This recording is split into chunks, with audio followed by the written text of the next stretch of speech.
Dump Truck, and we're here covering Wild West Showdown. Terminal City versus Santa Cruz is on the docket. These teams have played each other twice, each team coming out with 1 win apiece. With 3 jammers down from Terminal City and a really tight pack from Santa Cruz, this should make for an interesting game. I'm here with Mac the Mouth, coach of Terminal City. How's it going, man? I'm here with Dump Truck. How can it not be awesome right now? And at the Wild West Showdown. It doesn't get better than this. This is the best event in the Northwest, without a doubt. You know, it's my first time, and we're going to have a blast this weekend. I'm excited for some matchups. You're playing Santa Cruz here coming up. How you feeling about it? This is a huge game for us. Last year, we came down here, and we lost by 16. We went to Santa Cruz and beat them 6 weeks later by 22. This is the grudge match of this weekend. So you've got 3 jammers down right now, and that's really big. Yeah. How have you been training to strengthen your team without those 3-star players? Absolutely. I've got 60% of my roster is different from this time last year, and that 60% and the remaining roster are all jammer blocker capable. I've been working on that. Even without what happened this weekend, all I've been working on is jamming and blocking capabilities for everybody. So we've got a really deep roster. I'm really excited to watch the team step up. I'm really excited to watch the game. Sounds like Canada's got a few extra tools in that shed that they're willing to use against Santa Cruz here in just a moment. Sure do, eh? Silly Canadians. All right, I'm here with coaching staff of Santa Cruz, Maiden Hades. Now, I know you have to be aware of the 3 jammers Terminal City is missing. Is that something you've been training for? No, not at all. How could you train for that? It's impossible to train for, and I feel really, I don't know. I mean, actually, it's brand new news to me as of the last few minutes. So, no, of course we weren't training for that. We were training for the highest level of play this team can bring, and hopefully they'll still bring it. Well, there you go. I think that sums it up. Santa Cruz bringing everything that they have to go against Terminal City in the 3rd game of 3. We're going to see who comes out victorious here in just a few.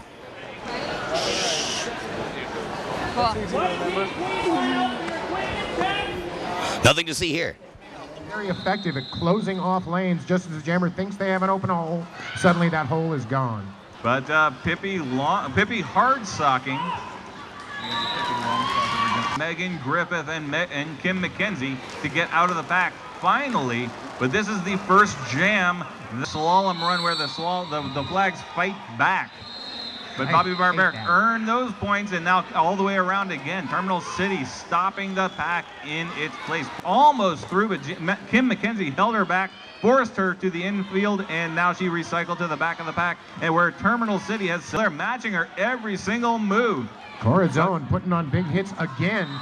Definitely a heavy hitter for Santa Cruz. Opened up a hole, and look what happens. Not picking up that cutting penalty. That is quick thinking and presence of mind, and now just barely manages to stay in bounds with a pirouette move around them. But just as Lisa Suggy gets a big whip from Sophie Robinson around the outside, caught by Live and Let Die, but dodges to the inside of Envy Adams, gets around a 2-wall at the front of the pack. They're running out of room, but no, they slow her down just enough. Kotane Frankaus falls off the jam. Queen Litigious got close. Yeah, she gets 3 points for Santa Cruz, so a 5-3 jam. Once again, Terminal City 54, Santa Cruz Boardwalk Bombshells 53. And Lava City. I'd like to thank her for coming up. Mwah. Halftime score looks good, buddy. Oh, man, much better than it started, right? Get the nerves out, get the butterflies out. I think we started to grind away. I almost called a timeout, but I felt kind of the things shifting. The last 5 jams, they haven't gotten any points. Our jammers are staying on the track. We're getting into our rhythm. I like the way it feels.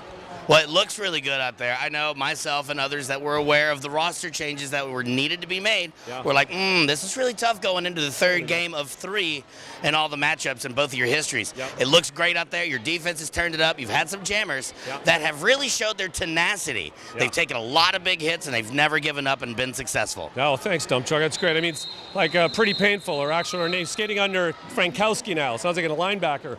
I threw her in to jam, and she's jamming fabulously, right? That's the nice thing I have about this lineup is I can mix it up quite a bit.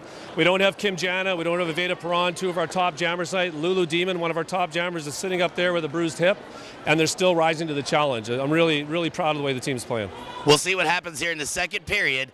Can Terminal City's variable play take it all the way home? All right, so I'm here with Santa Cruz's coach once again. So first half started really, really strong. Things started to change a little bit. You're still within striking distance without a doubt, but what's it going to take in the 2nd half for things to change?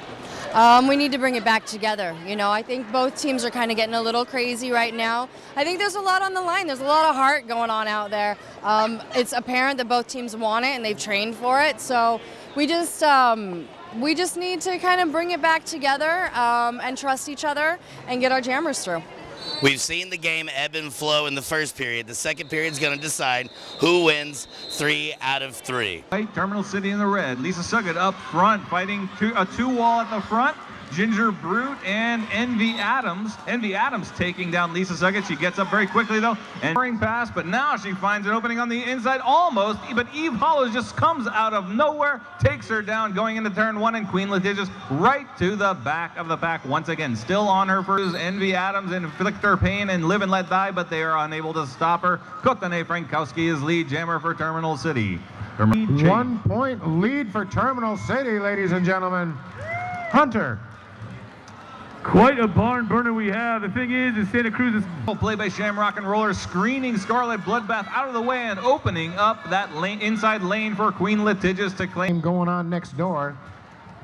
And you know what else we got? We have an empty, very rough waters right now, but Kim McKenzie very strong on point. Eve Hallows comes across and sweeps Betty the Kid out of the way with contact made by Inflictor Pain, and now Shamrock and Roller in reverse position on point. Now getting some knocks in on, but forcing Bobby Barbaric to work. Holy frag-a-roly, ladies and gentlemen. 6-point score. Into the pack, Foxy Firestorm stops her in her tracks. All of the Santa Cruz skaters moving to the front. I don't know if Lisa Suggett has made a single pass yet. We'll see. 2 points scored there. Santa Cruz making a timeout right now. We've got 9 tied, but the referee says she got 2 points. Made 2 legal passes. Timeout. 135, 136, 9 seconds on the clock. And here comes Queen Litigious on a scoring pass. Gets around the rear guard, gets past Bobby Barbaric, and this could potentially be it. Shamrock and Roller holding up a jam right there. Opens a big hole for Queen Litigious to get through. Queen Litigious picks up 3 points and calls off the jam. Time has expired. Unofficially, it's one. All right, here we are. Post-game, Terminal City versus Santa Cruz. This was the decider on who was going to come out victorious in the third game of the 3 matchups. Santa Cruz worked it out, 138 to 136. A big key was not only the gameplay there, but managing the clock. The defense turned it up, spread things out. There has to be a lot of excitement on your bench. Oh yeah, this is a big win for us. I think that it just goes to show, like, you train hard and it shows on the track. So these girls have put in a lot of time and a lot of effort at home, in practice, a lot of blood, sweat, and tears, and at least now we got the tears of joy happening now. So yeah, it's a good win. The defense was one of the really big parts of why you were victorious. A lot of traps, a lot of spreading things out, a lot of connected hits.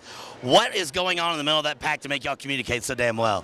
It's a lot of it is being patient. We practice really hard on communicating and making sure that we know where our teammates are at all times. We touch each other, and we know we've been playing together for a really long time, so it's like we're fluid. It feels amazing. You've got to be ready for an ice bath. How do you feel right now? I feel amazing. I actually feel so good. I think it was total, like, playing smart, managing the clock, really turning it on and staying calm when we needed to, and just pulling out at the end. And that's what we practice for, is just really staying calm and in the moment and being able to, like, really think on your feet. And that's what we did tonight. And I got to hand it to Terminal. I mean, they're such great sports. They're such a great team to play. They're such great athletes. Total 100% sportsmanship. It's a pleasure to play a game like that. The game could have gone either way, but today Santa Cruz takes the win.